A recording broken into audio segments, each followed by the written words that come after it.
Kaum muslimin, para jamaah, para penuntut ilmu yang dimuliakan Allah Subhanahu wa taala, para mudaris, mudarisah, muallim, muallimah, pemirsa MGI TV dan para pendengar radio Riyadul Jannah di mana saya berada. Alhamdulillah pada kesempatan sore hari ini dengan izin dan kudrat dari Allah Subhanahu wa taala kita dapat berjumpa kembali dalam kajian pekanan dalam pembahasan kitab Tauhid. Dan kita telah masuk ke bab yang kedua, yaitu Fadlu at-Tauhid wa ma yukaffiru minadz-dzunub. Kita telah menjelaskan ayat Al-Qur'an yang dibawakan oleh mu'alif, yaitu ayat surah Al-An'am, alladzina amanu wa lam yalbisu imanahum bidzulmin ulaika lahumul amnu wa muhtadun. Kemudian kita telah mengawali hadis yang dibawakan oleh mu'allif, yaitu hadis Ubadah ibnu Samit. Dan kita akan meneruskan kembali penjelasan hadis Ubadah ibnu Samit radhiyallahu taala anhu. Bismillah. Qala al-mu'allif rahimahullahu taala wa an Ubadata ibni Samit radhiyallahu anhu Qala Rasulullah sallallahu alaihi wasallam, man syahida an la ilaha illallah wahdahu la syarikalah wa anna Muhammadan abduhu wa rasuluhu wa anna Isa abdullahi wa rasuluhu wa kalimatuhu alqaha ila Maryam wa ruhum minhu wal jannata haqqun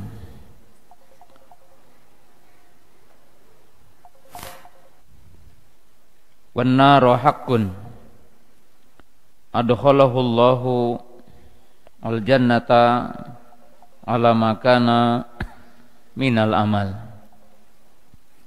Akhrajahu, ini akhrajahul Bukhari wa Muslim. Wa jaa fi riwayah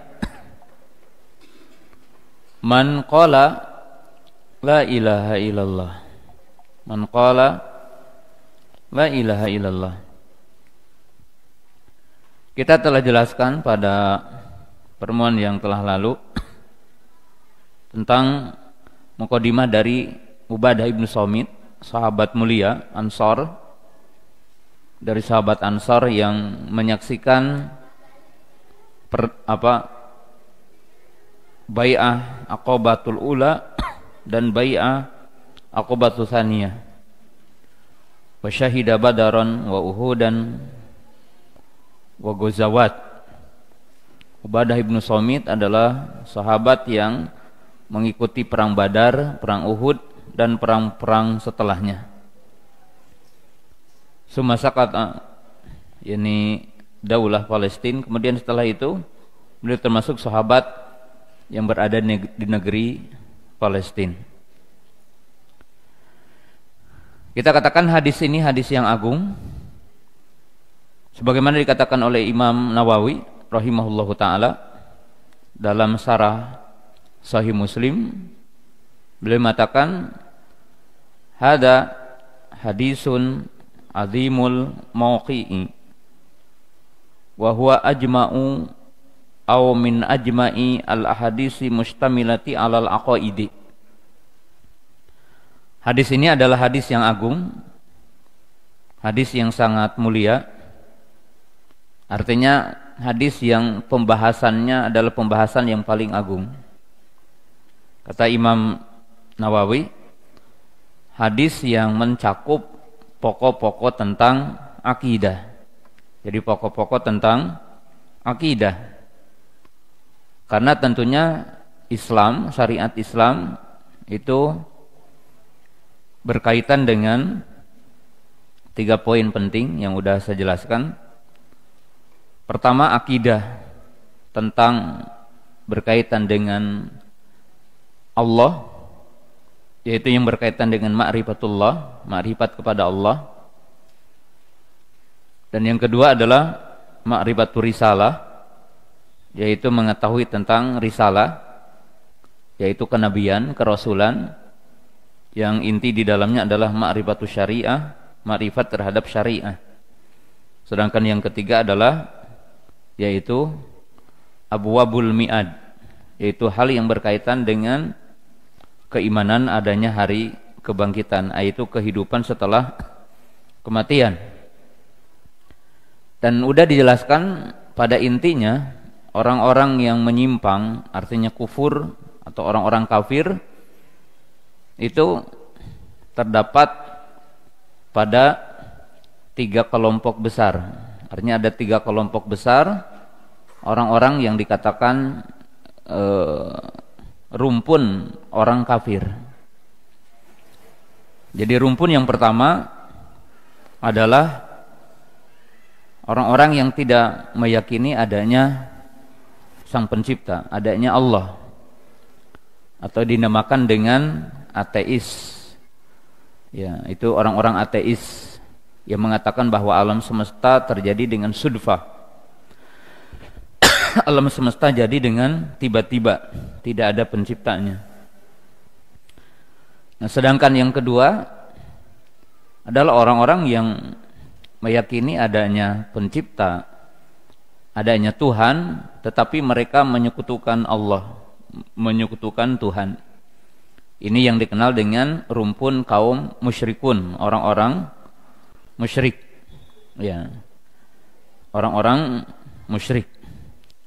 Nah, kemudian ya berikutnya adalah yang mengimani adanya Allah, bahkan mengimani adanya kenabian, tapi tidak meyakini kenabian Nabi kita, yaitu Nabi terakhir, Nabi Muhammad sallallahu alaihi wasallam.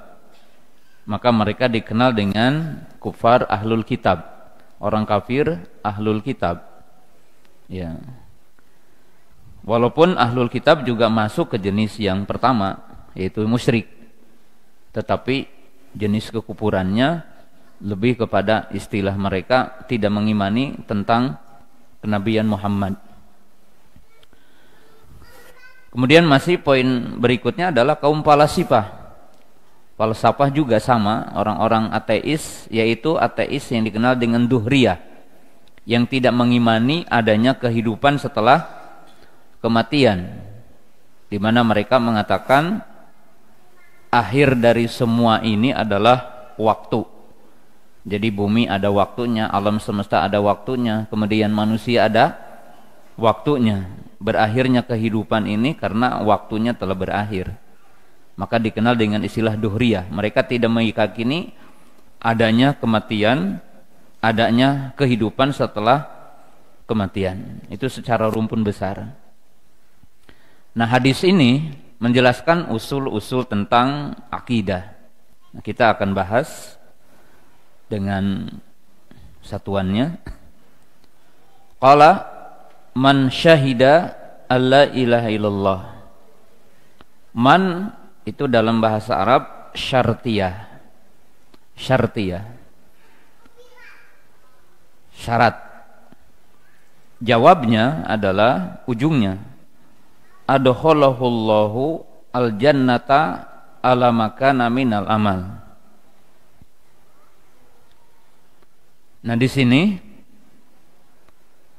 Nabi SAW menyebutkan syarat orang masuk surga. Jadi syarat orang masuk surga disebutkan dalam hadis ini, bahwa syarat orang masuk surga dalam hadis ini gitu ya. Dalam hadis ini ada 4 poin. Jadi ada 4 poin orang syarat masuk surga. Yang pertama, bersaksi dengan kalimat syahadat, yaitu la ilaha illallah. Jadi man syahida alla ilaha illallah. Ini 1 poin. Nanti tafsirnya kita jelaskan. Man syahida alla ilaha illallah wahdahu la syarikalah. Ini 1. Yang kedua, syahadah risalah, yaitu syahadah kerasulan, yaitu mengatakan wa anna Muhammadan abduhu wa rasuluhu wa anna Isa abdullahi wa rasuluhu. Dan di sini tentunya disebutkan syahadah kenabian, syahadah kerasulan. Dan di sini disebutkan dua nabi, ya. Tidak disebutkan semua nabi karena ada ahamiyah, ada urgensinya. Walaupun mengakui kenabian selain Nabi Isa itu merupakan syarat juga. Karena tidak sah orang yang mengingkari kenabian Nabi Adam, kenabian Nabi Nuh, maka itu juga sama hukumnya kafir. Tetapi dalam hadis ini Nabi Shallallahu Alaihi Wasallam menyebutkan Isa secara khusus karena memang punya kekhususan dan ahamiyah, artinya punya urgensi yang khusus. Nanti kita jelaskan. Nah, poin yang keempatnya adalah mengimani adanya surga, adanya neraka, yaitu al-jannatu wan nar maujudatanil an makhluqatani maujudatanil an. Jadi mengimani adanya surga, mengimani adanya neraka. Maka ini syarat. Kemudian adkhalahullahu al-jannata ala makana minal amal. Nah, ini adalah jawab syaratnya. Nah, sehingga hadis ini dibawakan oleh muallif dalam kitab judulnya Keutamaan Tauhid. Maka bisa diambil kesimpulan sederhana, min fadailit tauhid min asbabi dukhulil jannah. Yani min asbabi dukhulil jannah. Diambil kesimpulan secara singkat dari hadis ini, dari kesimpulan yang begitu luas, direlevansikan dengan bab tauhid, bahwa salah satu keutamaan tauhid sebab untuk masuk surga. Dalam arti la yadkhulul jannata illa muwahhidun. Jadi tidak akan masuk surga kecuali yang mentauhidkan Allah. Jadi tidak ada yang bisa masuk surga kecuali yang mentauhidkan Allah Subhanahu wa ta'ala.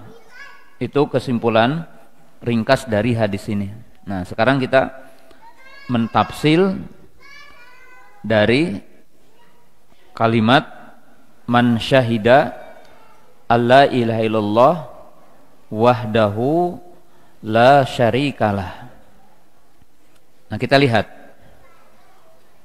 syahida alla ilaha illallah wahdahu la syarikalahu. Nah, lihat kalimatnya. Wahdahu adalah taukid, la syarikalahu adalah taukid dari kalimat la ilaha illallah. Jadi berupa penekanan dari kalimat la ilaha illallah itu dikatakan wahdahu. Wahdahu adalah taukid dari kalimat illallah. La syarikalahu taukid dari kalimat la ilaha. Wahdahu, jadi Allah itu esa satu. La syarikalah menafikan sekutu bagi Allah. Tentunya wahdahu mencakup tiga-tiganya dalam pembahasan yang sudah kita bahas. Wahdahu yakni fi rububiyatihi, wahdahu fi uluhiyatihi, wahdahu fi asma'ihi wa sifatihi. Kemudian la syarika lahu ay la syarika lahu fi rububiyatihi, la syarika lahu fi uluhiyatihi, la syarika lahu fi asma'ihi wa sifatihi. Nah ini pahami ya. Jadi Allah itu esa, wahdahu. Allah itu esa. Esa dalam apa? Fi rububiyatihi, dalam rububiyahnya. Anallaha ta'ala huwa al-mutafarridu bil khalqi wa bil mulki wa bit tadbir. Bahwa Allah itu esa dalam penciptaan, Allah esa dalam kepemilikan, dan Allah esa dalam pengaturan. Allah Ta'ala ala lahu al-khalqu wal amru. Ala lahul khalqu wal amru. Artinya hanya milik Allah al-khalqu, yaitu penciptaan, al-amru, yaitu urusan. Nah, urusan itu masuk di dalamnya adalah berkaitan dengan tadi pengurusan dan kepemilikan. Nah ini bisa dilihat supaya lebih cermat, itu dalam surah Al-A'raf pada ayat 54. Ya, pada ayat 54 Allah berfirman, Inna rabbakumullah alladzi khalaqas samawati wal arda fi sittati ayyamin tsumma stawa 'alal arsy yughsil lailan nahara yatlubu hasisa wasyamsa wal qamara wan nujuma musakharatin bi amrihi ala lahul khalqu wal amru tabarakallahu rabbul alamin. Kemudian setelahnya memang ayat 55-nya Allah berfirman, ud'u rabbakum tadarru'an wa khufyah innahu la yuhibbul mu'tadin. Jadi ketika kita mengatakan tadi wahdahu la syarikalah, jadi wahdahu itu termasuk tiga-tiganya. Jadi wahdahu yani fi rububiyatihi, Allah itu esa dalam penciptaannya ya, walaupun hadis ini berkaitan dengan uluhiyahnya ya, dengan uluhiyahnya. Kemudian Allah Ta'ala esa dalam nama dan sifatnya.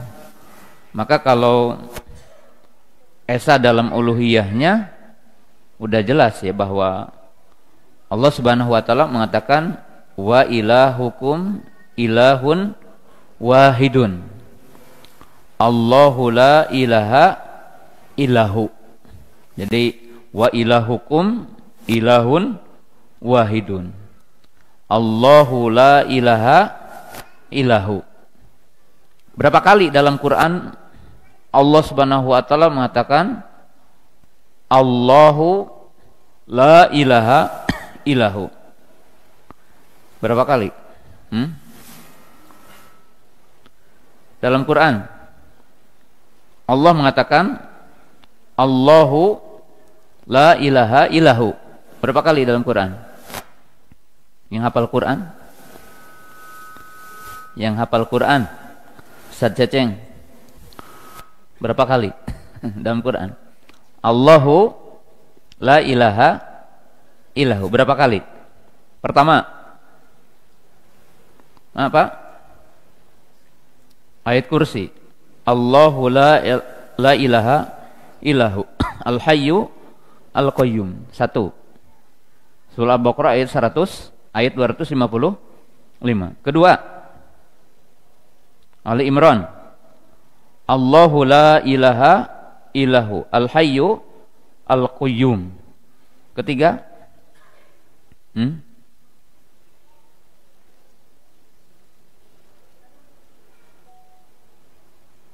ketiga, surah An-Nisa ayat 87. Apa ayatnya?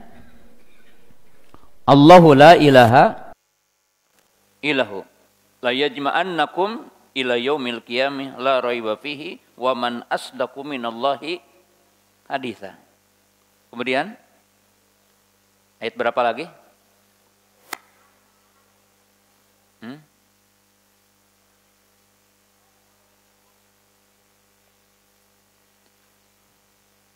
Ayat berapa?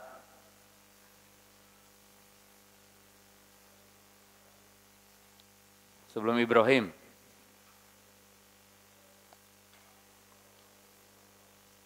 Surah At-Taubah.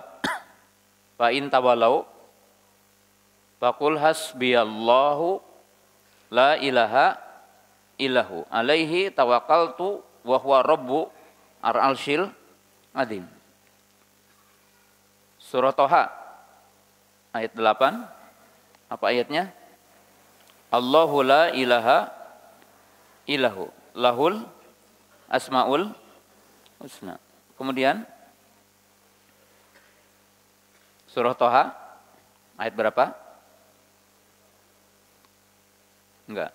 Itu tidak, saya bilangnya Allahu la ilaha illahu. Walaupun semakna innani anallahu la ilaha illa ana fa'budni wa aqimis sholata lidzikri. Terus ayat berapa lagi?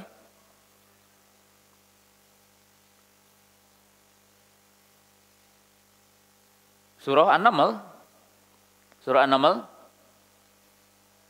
Allahu la ilaha illahu rabbul arsyil azim. Perkataan siapa itu? Kisah siapa? Hudhud ya. Kemudian setelahnya surah apa? Surah apa? Al-Qasas. Ayatnya apa? Allahu la ilaha illahu lahul hamdu fil ula wa fil akhirah wa lahul hukmu wa ilaihi turja'un. Terakhir Al-Hasyr. Allahu la ilaha, bukan Allahu la ilaha illallah. Apa ayatnya?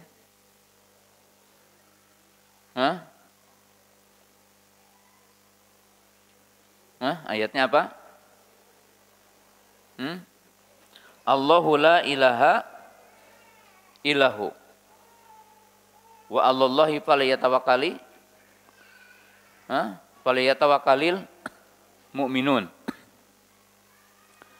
Nah, kalau kita mencermati semua ayat yang tadi kita telaah dalam 9 surah dalam Quran, jadi ada 9 surah dalam Quran, atau dalam 8 surah dikeluarkan innani anallahu la ilaha illa ana fa'budni wa aqimis salata lidzikri. Itu surah apa? Toha ayat 14-nya.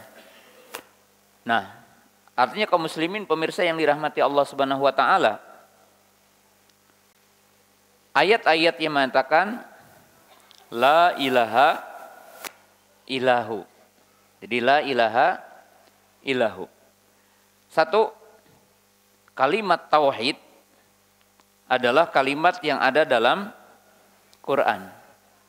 Jadi kalimat tauhid adalah kalimat yang ada di dalam Al-Quran. Kemudian semua ayat-ayat yang berkaitan dengan kalimat tauhid tentang uluhiyah dalam Al-Quran, ini sebagai catatan, nanti antum telaah di rumah, itu berkaitan dengan 3 kaidah penting gitu.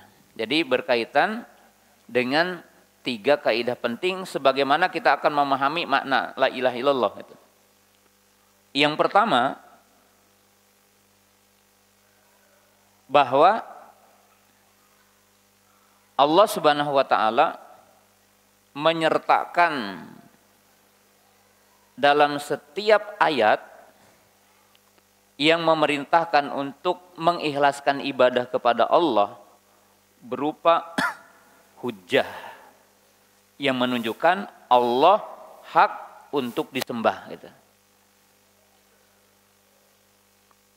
Artinya gini, ayat-ayat yang menunjukkan Allah satu-satunya yang berhak disembah, artinya yang berhak disembah hanya Allah.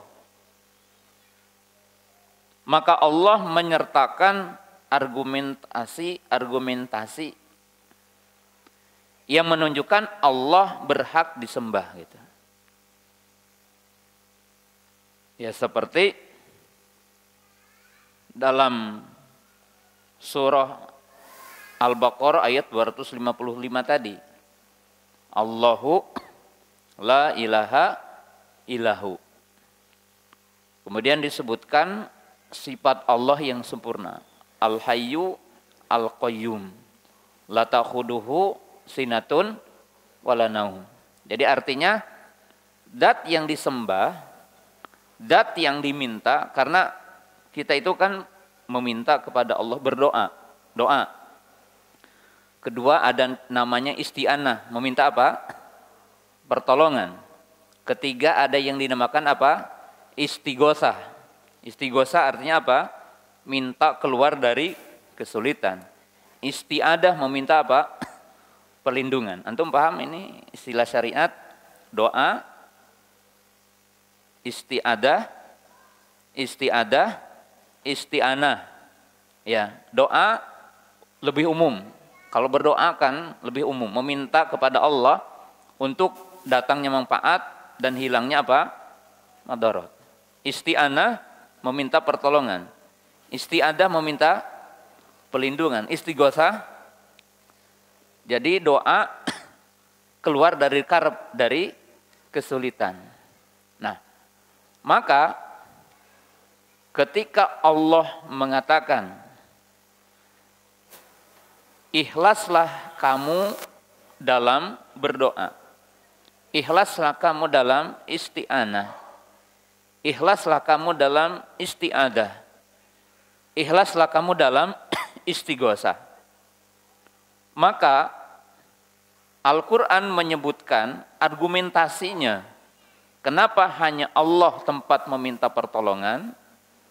Kenapa hanya Allah tempat kita meminta perlindungan? Maka disebutkanlah argumentasinya.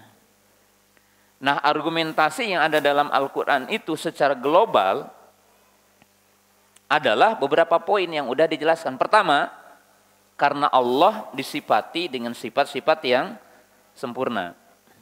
Ya, tadi dikatakan Allahu la ilaha illahu al-hayyu al-qayyum la ta'khuduhu sinatun wala naum.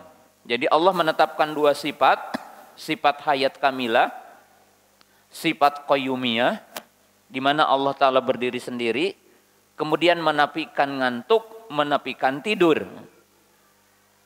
Karena kalau Allah itu tidur atau Allah ngantuk, maka berarti tidak mungkin Allah bisa mengijabah secara akliyahnya terhadap permintaan hambanya.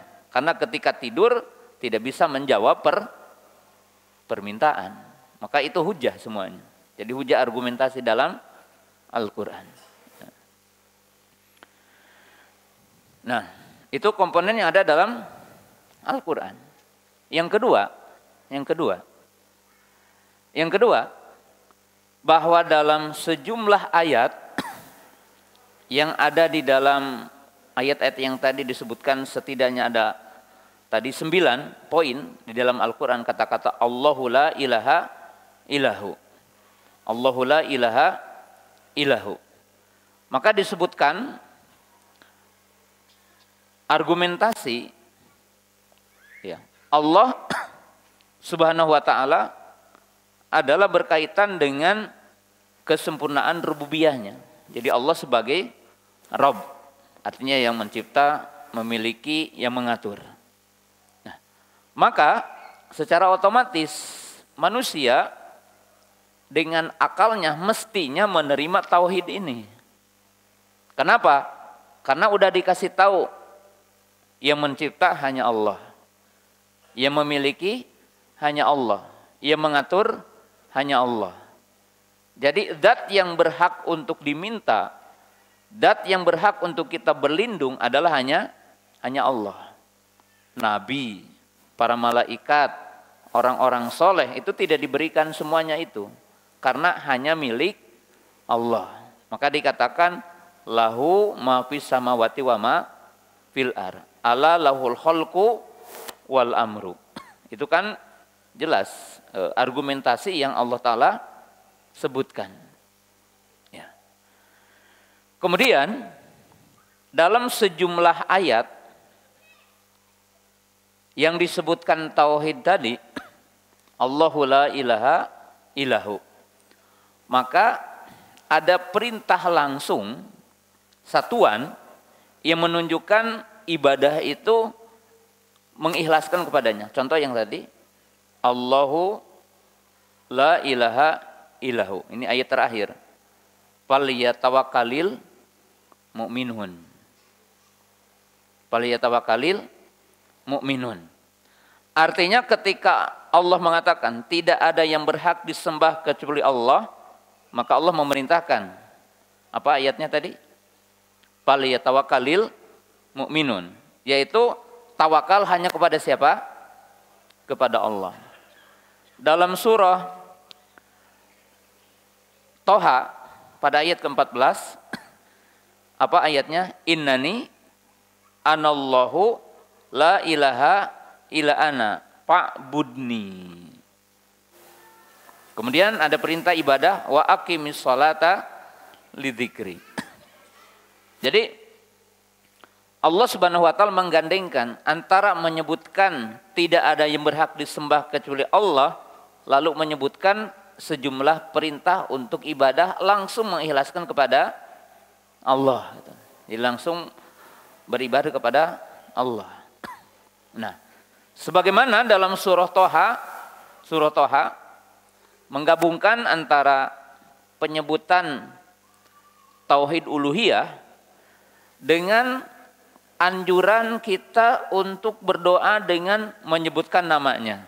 Jadi untuk menyebutkan namanya, yaitu Allah berfirman apa? Allahu la ilaha illahu. Lahu al asmaul husna. Lahu al asmaul husna. Jadi Allah berfirman, Allahu la ilaha illahu. Tidak ada yang berhak disembah kecuali Dia adalah Allah. Lahu asmaul husna. Menunjukkan apa? Tidak boleh orang mengatakan ya Rasul, ya malaika, ya Sayyidi.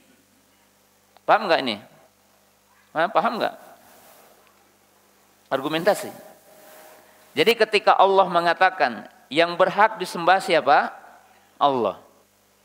Maka Allah mengasih tahu kalau kamu akan menyeru, maka serulah dengan nama Allah. Tidak mengatakan ya Syekh Abdul Qadir Jailani, ya Syekh Sayyidina, ya Syekh Fulan. La. Allah ngasih tahu la ilaha illahu. Lahu asmaul husna. Berarti kalau kita berdoa apa mengatakan apa? Ya Rahman, ya Rahim, ya Sami, ya Basir, ya Hayyu, ya Qayyum. Maka dikatakan dalam ayat yang lain, walillahi asmaul husna fad'uhu biha. Ayyamatad'u Qulinullaha awid'ur rahmana ayyamatad'una falahu al asmaul husna. Falahu al asmaul husna. Nah, ini satu kaidah yang wajib kita maknai dari makna hadis ini gitu ya. Jadi tadi apa? Man syahida alla ilallah wahdahu la syarikalah. Jadi wahdahu taukid dari mana? Ilallah. La syarikalahu taukid dari apa? La ilaha. Ya, itu yang wajib dipahami. Nah. Kemudian kita lihat di sini makna man syahida. Syahadah yakni syahadatu an ilmin. Maksudnya apa? Asyahadah huwa al-i'tirafu bil lisan wal i'tiqadu bil qalbi wal amalu bil jawari. Jadi syahadah yang benar strukturnya 3. Jadi syahadah yang benar itu 3. Karena kalau tidak ketiga-tiganya maka syahadah tidak diakui. Man syahida, siapa yang bersaksi tidak ada yang berhak disembah kecuali Allah. Maka syahadah yang benar mesti 3 kerangka ini ada. 1, al-i'tirafu bil qalbi. Al-i'tirafu bil lisan. Maaf. Al-i'tirafu bil lisan. Jadi pengakuan dengan lisan, atau dalam bahasa lain an-nutqu bil lisan. Ilal ahros, kecuali orang yang bisu. Kalau bisu ya tidak dituntut untuk ngomong. Yang kedua, i'tiqadu bil qalbi, yaitu meyakini dengan hati. Ya. Yang ketiga yaitu apa? Al-amal bil jawari, ataupun at-tasdiqu bil jawari, merupakan konsekuensinya mengamalkan dengan anggota badan. Yang kita jelaskan kemarin, aliman bimaknaha. Ya. Kemudian amilan bimuqtadhaha. Jadi ya kalau disebutkan dengan kalimat lain ya, yaitu apa? Aliman bimaknaha, kemudian amilan bimuqtadhaha. Jadi mesti ada konsekuensi amal dari kalimat la ilaha illallah ini. Nah, kemudian selanjutnya al-ilah, makna yang benar hanya satu, yaitu bimakna la ma'buda. Dan wajib disertakan kalimat bihaqqin. La ma'buda bihaqqin ilallah. Jadi la ma'buda bihaqqin ilallah. Kenapa mesti disertakan kalimat bihaqqin? Karena memang Allah telah berfirman, dalika bi anallaha huwal haqqu wa anna ma yad'una min dunihi al-batil. Jadi Allah Subhanahu wa taala mengatakan dalika bi anallaha huwal haqqu. Jadi ilah yang hak hanya satu, siapa? Allah. Walaupun adanya ilah selain Allah. Jadi selain Allah. Maka oleh sebab itu tidak boleh kita mengatakan la ma'buda ilallah. Tidak ada yang disembah kecuali Allah. Karena kalau maknanya tidak disebutkan bihaqqin, itu memiliki makna yang dimungkinkan keliru. Yaitu apa? Semua yang disembah adalah apa? La ma'buda bihaqqin, la ma'buda ilallah. Tidak ada yang disembah kecuali Allah. Maka berarti berhala pun disembah, gitu kan ya. Tapi kalau disebutkan kalimat bihaqqinnya, maka memiliki makna penapian kepada selain Allah dan menetapkan Allah satu-satunya yang berhak disembah. Jadi itu maknanya. La ma'buda bihaqqin ilallah. Ya. Karena orang-orang kufar Quraisy atau orang-orang musyrik, kemudian ayat-ayat yang menunjukkan dalam Al-Quran itu ada dua sisi. Jadi ayat-ayat dalam Quran menyebutkan dua sisi. Sisi yang pertama berupa penetapan dari Quran yang berhak disembah hanya Allah. Tadi katakan apa? La ilaha illahu wa ilahukum ilahun wahidun. Walaqad ba'atsna fi kulli ummatin rasula an ibudullaha wajtanibut tagut. Wa ma arsalna min qablika min rasulin illa, apa ayatnya? Wa ma arsalna min qablika min rasulin illa nuhiya ilaihi annahu la ilaha illa ana fa'budun. Itu satu kerumpun ayat. Ayat yang kedua, bahwa orang-orang kufar Quraisy mengingkari apa yang didakwahkan oleh Nabi SAW, yaitu pengingkaran kenapa yang disembah hanya Allah. Jadi pengingkaran orang-orang kufar Quraisy kepada apa yang didakwahkan oleh Nabi SAW adalah pengingkaran kenapa yang disembah hanya Allah. Jadi kenapa yang disembah hanya Allah. Ya. Mereka mengatakan, ya, seperti disebutkan dalam sejumlah ayat, aja'ala alihata ilahan wahida inna hada la syai'un ujab. Ya.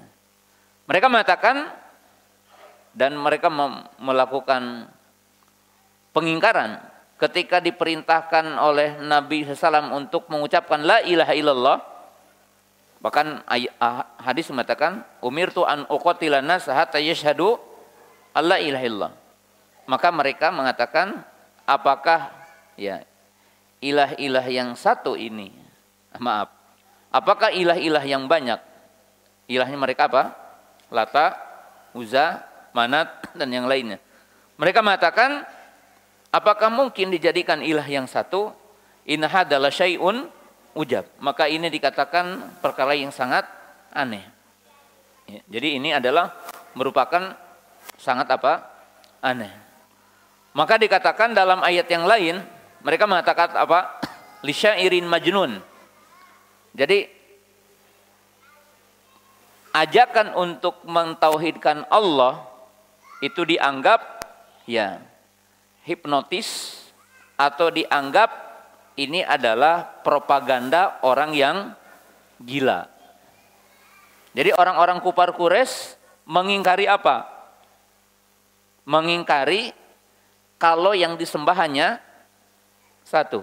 Jadi mengingkari kalau yang disembah hanya satu. Jadi pahamin dulu nah, kembali. Jadi kenapa kita mengatakan la ilaha illallah, la ma'budu bihaqqin illallah, bahwa maknanya tidak ada yang berhak yang disembah kecuali Allah, atau dalam makna yang lain tidak ada yang layak untuk disembah selain Allah.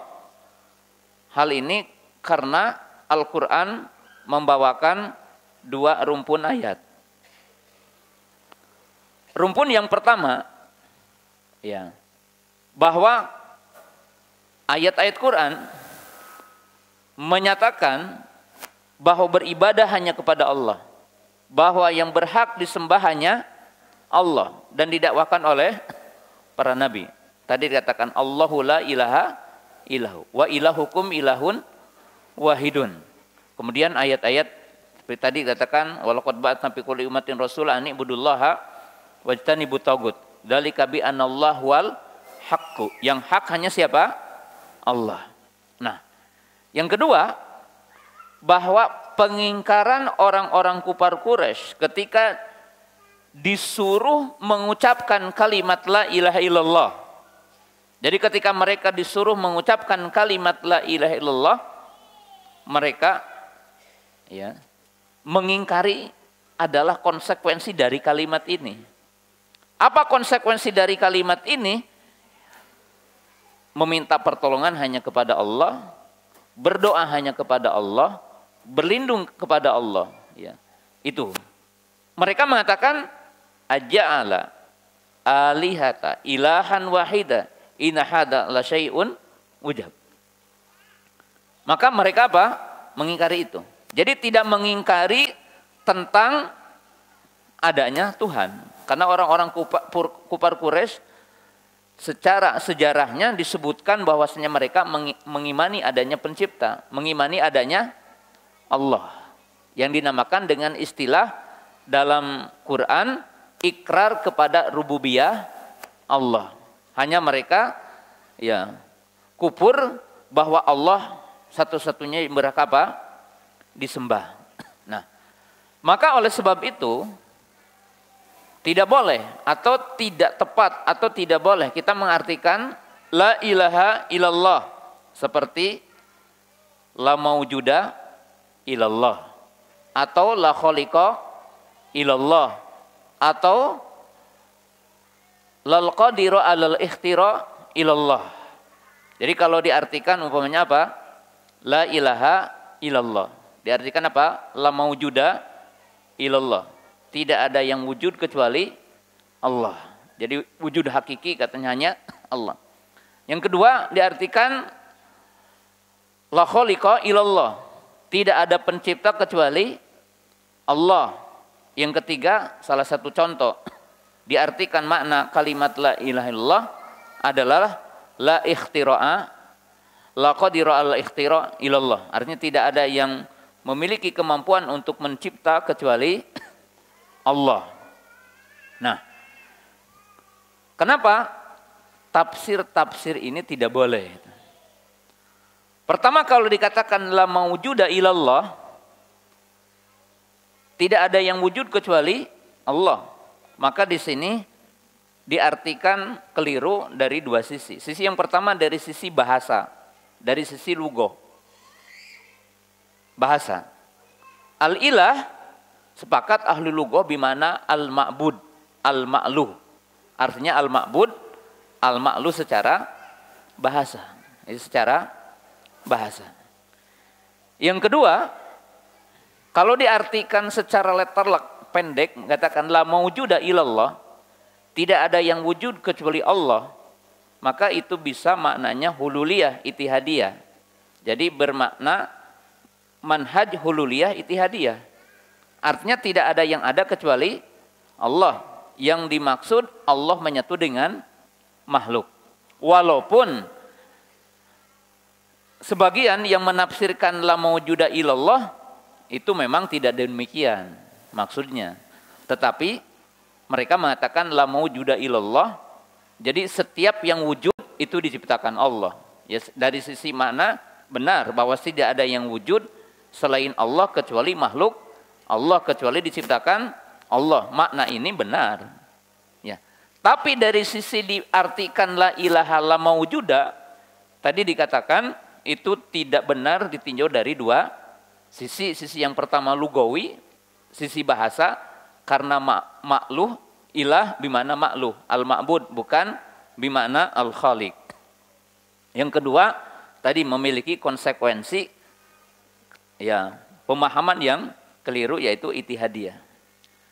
Yang kedua, kalau diartikan la khaliqa illallah, jadi tidak ada pencipta kecuali Allah. Ini juga sama keliru dari dua sisi. Sisi yang pertama adalah dari sisi lugoh, bahasa, karena ilah bimana makluh, bimana ma'bud, bimana ilah bimana ma'bud, artinya yang diibadahi.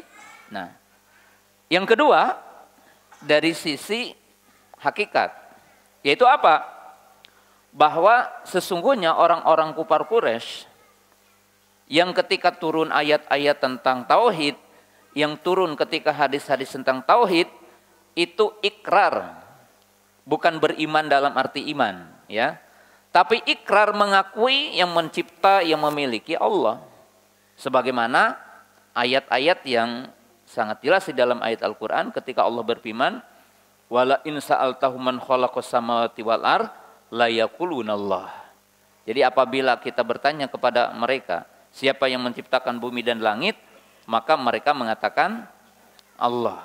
Dalam arti ya meyakini adanya Allah, Allah pencipta, Allah pemilik. Maka kalau dikatakan la khaliqa illallah, tidak ada pencipta kecuali Allah, maka itu tidak relevan dengan ayat-ayat turun tentang tauhid, ayat-ayat hadis tentang tauhid, dan tujuan dari dakwah Nabi.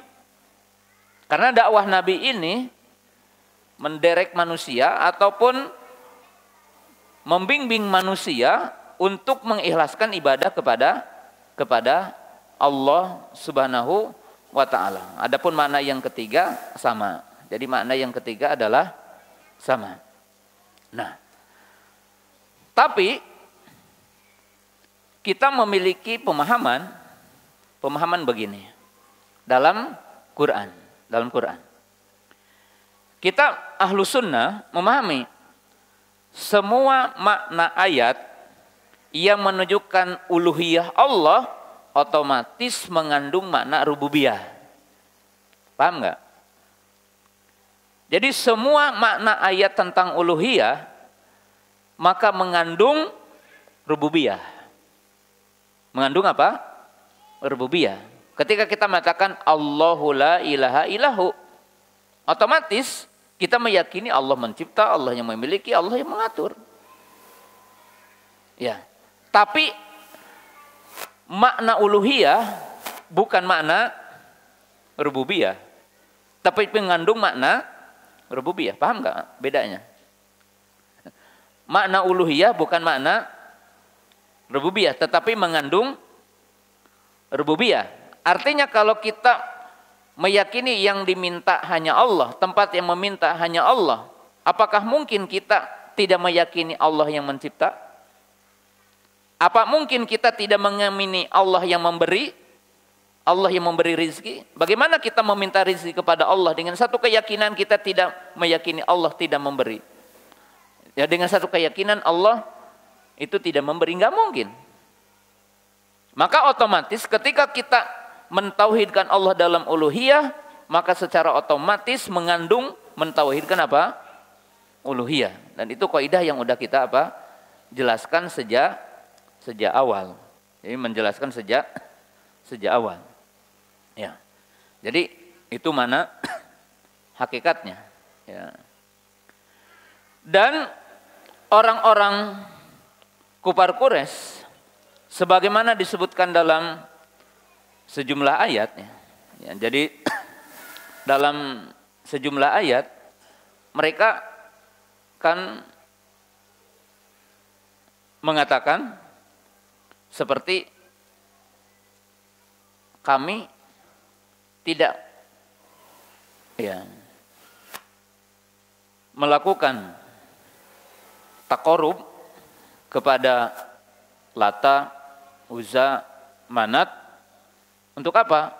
Illa liyuqarribuna ilallahi zulfa. Menunjukkan apa? Menunjukkan mereka yakin, tahu bahwa yang mencipta adalah Allah, yang memiliki adalah Allah, yang memberi adalah Allah. Tapi kesyirikan mereka adalah menjadikan perantara antara apa? Allah dengan makhluk, dengan penghuni kubur, dengan pohon-pohon dan sebagainya.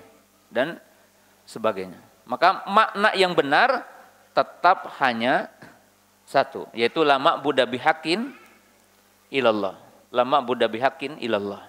Nah, itu maknanya. Nah, adapun nanti berkaitan dengan apa? Syarat-syaratnya itu mungkin dipelajari nanti di tempat lain insyaallah. Karena tidak perlu untuk diungkap di sini sekarang, ya. Kita akhiri 5 menit lagi. Qala wa anna Muhammadan abduhu wa rasuluhu wa anna Isa abdullahi wa rasuluhu. Abdullahi wa rasuluhu. Nanti wa kalimatuhu alqaha ila Maryam kita bahas di pekan depan.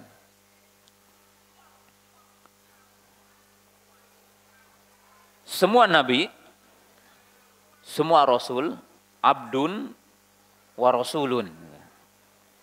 Jadi semua nabi, Nabi Adam, Nabi Nuh, Nabi Ibrahim, Nabi Ismail, Nabi Ishak, Nabi Yusuf, dan 23 nabi yang lainnya, maka itu hak dikatakan abdun wa rasulun, hamba Allah dan rasul. Semuanya nabi yang diutus oleh Allah, rasul yang diutus oleh Allah sebagai hamba Allah dan sebagai rasul Allah. Tapi kenapa Nabi sallallahu alaihi wasallam menyebutkan 2 poin yang sangat penting di sini? Yaitu apa? Wa anna Muhammadan abduhu wa rasuluhu wa anna Isa abdullahi wa rasuluhu. Nah, sini ada 2 poin penting. ada 2 poin penting. Bahas dulu ya. 1, tadi udah dijelaskan awal.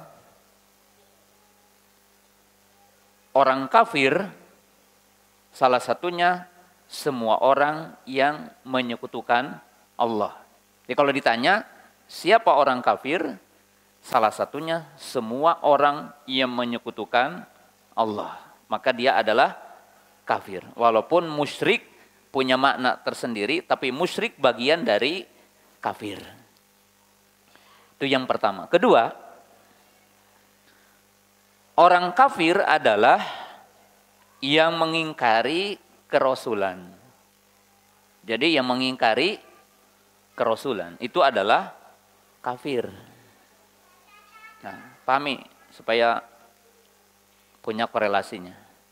Ya, punya korelasinya.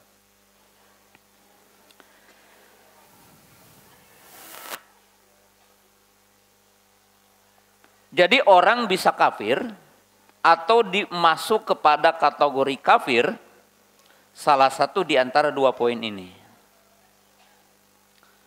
1, ketika orang menyekutukan Allah.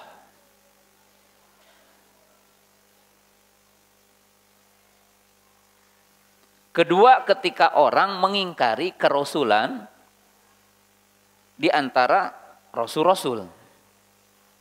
Jadi kalau mengingkari satu kerasulan, satu kenabian, maka dianggap kafir kepada semua kenabian sebenarnya gitu kan. Karena disebutkan dalam Al-Qur'an la nufarriqu baina ahadin minar rusul. Dia tidak mengingkari salah satunya. Pahami di sini. Nah.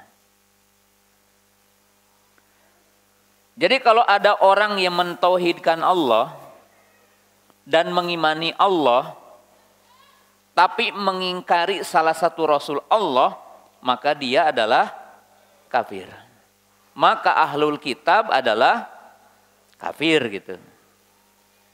Jadi Yahudi dan Nasrani adalah kafir dalam kategori gitu. Jadi kita tidak boleh sungkan, tidak boleh ragu untuk mengatakan Yahudi atau Nasrani adalah kafir dalam perspektif kita Islam. Beda dengan pembahasan toleransi, bolehnya orang Nasrani ada di Indonesia, itu lain. Ya.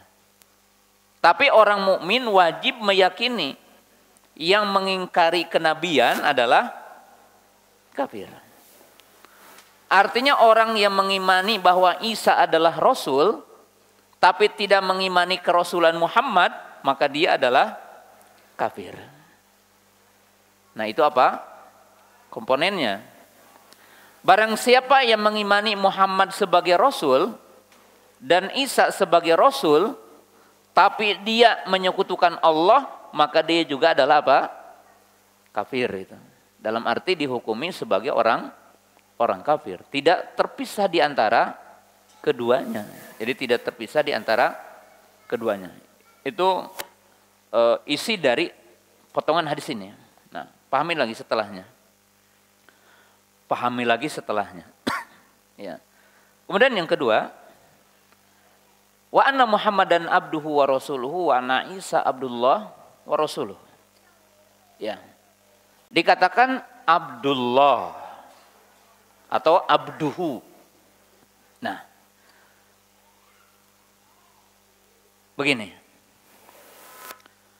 Menyekutukan Allah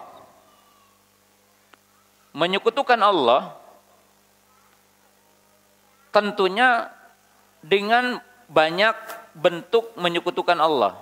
Jadi menyekutukan Allah itu dengan berbagai bentuk. Menyekutukan Allah dalam sejarah yang ada dalam Quran disebutkan pada 2 kaum. Perhatikan. Jadi menyekutukan Allah disebutkan pada 2 kaum. 1, kaum Nabi Nuh menyekutukan Allah dengan orang-orang soleh. Ya, jadi dengan orang-orang soleh. Itu kisah kaum Nabi Nuh. Ya, sejarahnya antum lihat hadis-hadisnya Quran. Ya.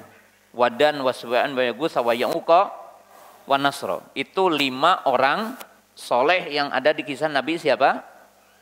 Nabi Nuh. Yang kedua, kaum Nabi Nuh, yaitu apa? Ubadul Kawakib, yaitu apa? Penyembah planet, penyembah matahari, kemudian bulan, bintang-bintang. Maka dikenal mereka pada Ubadul Kawakib, yaitu menyembah makhluk, planet. Nah, kemudian Nabi Shallallahu Alaihi Wasallam itu menyebutkan poin penting. Abduhu wa rasuluh. Muhammad abdun wa rasul. Maka yang dinafikan sekutu bagi Allah adalah min aqrobi qoribin ilallah. Pak, pahami dulu ya. Orang bertawasul kepada Allah dengan orang soleh di zaman siapa? Di zaman Nabi Nuh. Orang menyembah apa? Planet di zaman siapa? Nabi Ibrahim. Maka dalam syariat kita, Nabi Muhammad SAW, itu disebutkan dalam hadis ini, menafikan yang berhak disembah adalah makhluk yang paling dekat kepada Allah. Siapa? Nabi. Kalau Nabi tidak boleh dijadikan sebagai tempat untuk beribadah dan tidak boleh dijadikan sebagai tempat untuk bertawasul, ya, dalam arti tawasul dengan zatnya, ya, maka otomatis selainnya ada lebih tidak boleh. Maka dikatakan lama lakun muqarrabun wala nabiyun mursalun. Bukan dengan malaikat yang paling dekat kepada Allah tidak punya dosa, dan bukan juga rasul yang diutus. Maka ini titik poinnya gitu. Titik poinnya. Yang ketiga, kenapa di sini disebutkan wa anna Muhammadan abduhu wa rasuluhu wa anna Isa abdullah wa rasuluh. Dan ini kan tentang syahidah la ilah, penguatan di situ. Nah, di sini iktibar bimakan wa iktibar bima sayakun. Gini maksudnya. Bahwa telah terjadi satu kaum yang menyekutukan Allah dengan Nabi. Siapa? Antum connect nggak? Satu kaum yang telah menyekutukan Allah dengan Nabi siapa? Bani Israel. Tapi yang paling pokok adalah sebut aja Nasrani. Adalah Nasrani. Di mana mereka menyembah siapa? Isa alaihi salam. Ya, mereka menyembah Isa alaihi salam. Maka ini tibar mata kodam. Artinya memberitakan bahwa telah terjadi penyekutuan Allah dengan seorang nabi namanya siapa? Isa. Wa bi tibari sayakun, dan Nabi SAW juga mewanti-wanti akan terjadinya dari umat ini yang menyekutukan Allah dengan Nabi Muhammad Sallallahu Alaihi Wasallam. Hadisnya apa? Hadisnya hadis umum, hadis khusus. Hadis umumnya apa? La tatabi'anna sunana man qablakum hadba quddah bikuddah. Hadis yang khusus, la tatrutuni kama atrata Nasara fi Isa ibni Maryam. Jadi Nabi SAW menyebutkan dalam hadis yang lain, benar-benar kalian akan mengekor kepada orang-orang sebelum kamu. Siapa? Yahudi dan Nasrani. Yaitu akan ada orang-orang yang mengagungkan Nabi Muhammad melebihi kedudukannya, seperti menempatkan kaum Bani Israel ataupun orang-orang Nasrani dalam menempatkan Isa alaihissalam. Maka disinilah hadis Nabi SAW mengatakan wa anna Muhammadan abduhu wa rasuluhu wa ana Isa Abdullahi wa rasuluhu. Dari 3 poin tadi disebutkan, apa saja poin pertama? Hah? Apa tadi? Kafir, ima kafir mengingkari kenabian, ima kafir mengingkari apa? Menyekutukan Allah. Yang kedua, tadi mimbab kias aula lah. Jadi kalau dinafikan sekutu selain Allah yang paling dekat kepada Allah, maka otomatis dinafikan selainnya. Yang ketiga apa tadi? Bahwa Nabi SAW mewanti-wanti akan adanya apa? Kesyirikan. Di mana di situ disebutkan yang telah lalu telah terjadi siapa? Bani Israel atau orang-orang Nasrani. Kemudian ya, ketika dikatakan wa anna Muhammadan abduhu wa rasuluhu. Abdun fala yu'bad wa rasuluhu fala yu'sa. Jadi sebagai hamba tidak boleh disembah, sebagai rasul tidak boleh dimaksiati. Dan ini makna dari potongan hadis ini, dan insyaallah kita akan sempurnakan di pekan depan. Subhanakallahumma bihamdika asyhadu an la ilaha illa anta astaghfiruka wa atubu ilaik. Assalamualaikum warahmatullahi wabarakatuh.